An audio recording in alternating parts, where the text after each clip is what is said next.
Hello, I'm Ann Morgan, 100 Plus Women Who Care of Northern Door County, co-founder and board member. Welcome to our presentation for Women's Fund of Door County, IDA.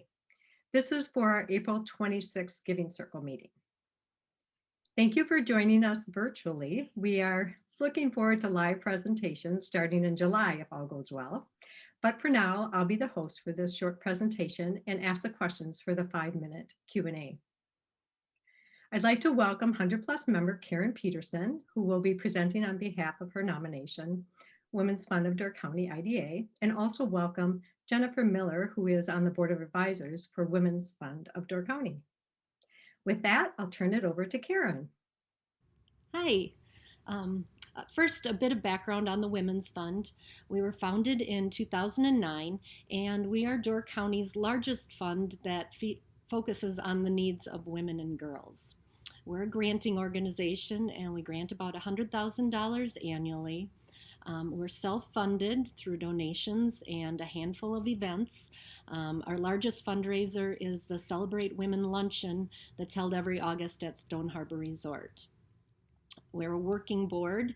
We don't have any paid staff, and we're very proud to say that over 95 cents of every dollar goes directly to our grants. And of those grants, about $35,000 of them are things that 100 Women are very familiar with, like Altrusa and Help of Door County, United Way programs, things like that. But today we're asking your support of our largest initiative. It's a program that was researched and developed by the Women's Fund with input from dozens of community leaders. And her name is IDA, and IDA stands for Invest, Dream, Achieve. Now, IDA is a community collaborative grant, and in this case, we are partnering with NWTC. The Women's Fund has committed $600,000 over 4 years to this program, and we're currently in our 4th year. Now, what's the purpose of IDA? That through education at NWTC, our IDA women are on a pathway to economic security, and that's life-changing. So who are our IDA students? They aren't your typical right out of high school person, and they aren't women that if they were just given a tuition scholarship, they could probably make it work. They all live in Door County. Most of them have kids, and many have hobbled together low-paying jobs for years. As well as the fact that they have some various other challenges that have kind of left them stuck. But they have a desire for a better future for themselves and their families. And we feel when we invest in women who invest in themselves, we all succeed. So let's dive into some of the features of the program.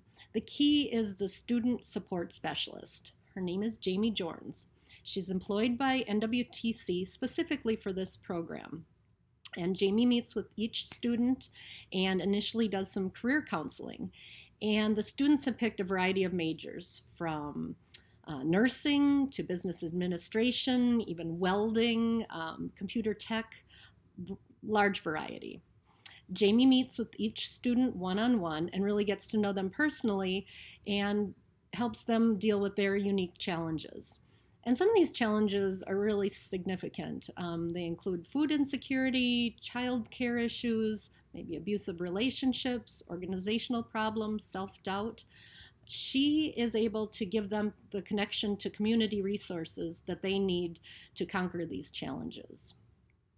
Now, as the student gets farther into their program, she does some of the more traditional counseling things like resume writing, networking, job searches, and gets them access to NWTC's Career Closet.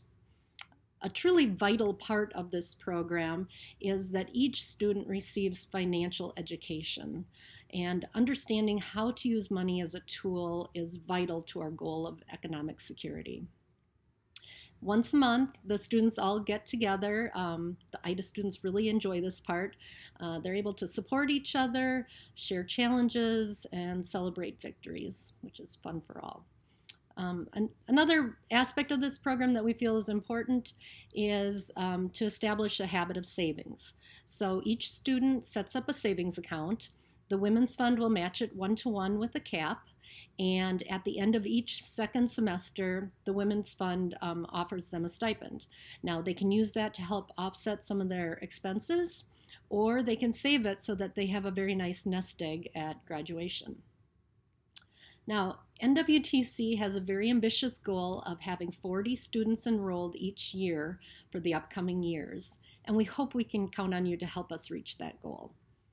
These women graduate empowered, not just with a degree and a fulfilling new career, but a back pocket full of life skills that help them in so many ways, as well as giving them confidence and hope. So I know this is a lot of information. If you want to learn more, please go to our website, which is womensfunddoorcounty.org. And certainly, if you know a woman who would benefit from the IDA program, please mention it to her. Thank you. Bye-bye. Thank you so much, Karen. And now we'll move on to our Q&A session with Jennifer. Can you tell us how you would spend the money that you received from the 100 award? Yes, we started Invest, Dream, Achieve with this collaboration with NWTC 3 years ago. The first year was 2018, and it was meant, the community collaborative grants, 3 years to invest that significant amount of money, $200,000, to try to effectuate some real change.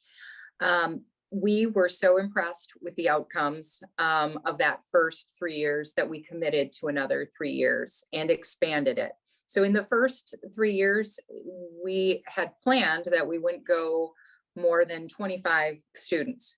We're seeing so much success, and we figured out how we could still grow the program without losing the personal touch of that student support specialist and the time that that person spends with our students. So the money, we would go into that program to expand it, as Karen mentioned, up to 40 students, possibly more.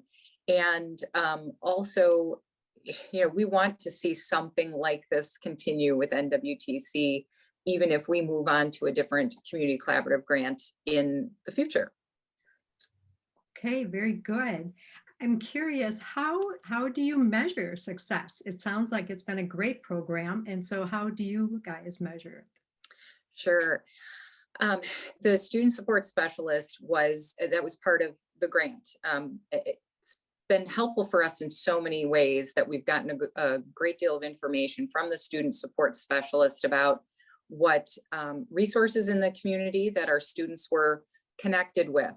Invest, Dream, Achieve helps break down those barriers that a lot of students have.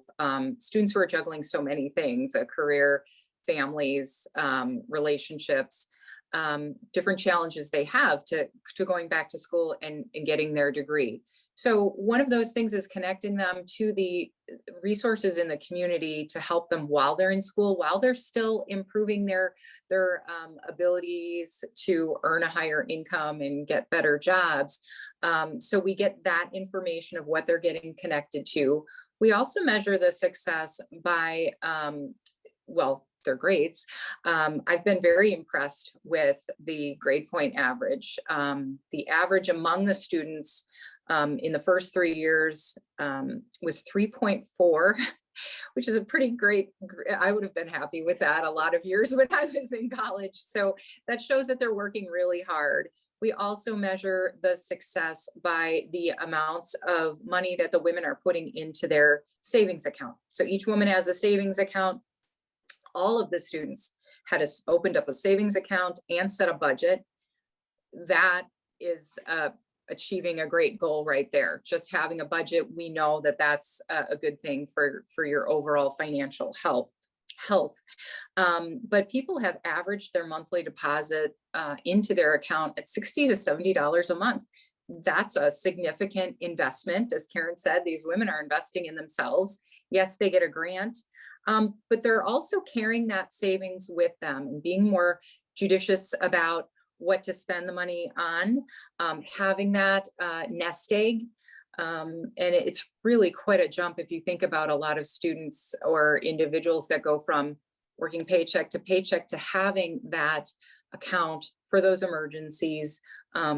So those are some of the things that we judge their success on. And we've had 14 graduates. That's a success too. and Oh, some women staying in the program to get additional degrees. So we take those all as successes. okay, very good. The next question is, how does your organization support Northern Door County?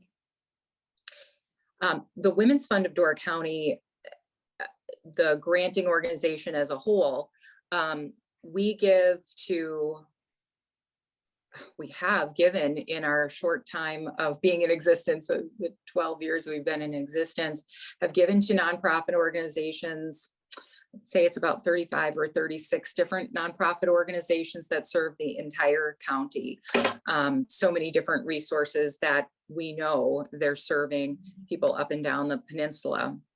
With InvestStream Achieve specifically, our graduates are getting degrees in in-demand career fields. The entire peninsula benefits when we have more registered nurses, practical nurses, and medical assistants, computer technicians, accountants, that's serving the employers in this community. I think this program, InvestStream Achieve, exemplifies one of our taglines is, when she thrives, we all prosper. It's the student, it's their family, and it's the employers in this community too. So all of us.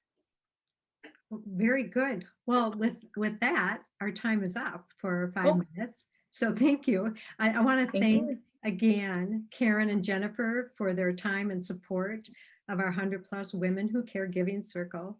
And thank you to all you members who are watching and for your support of 100+ Women Who Care and our Door County community. Don't forget to place your vote for your nonprofit, and be sure to join us online for our virtual meeting on April 26th.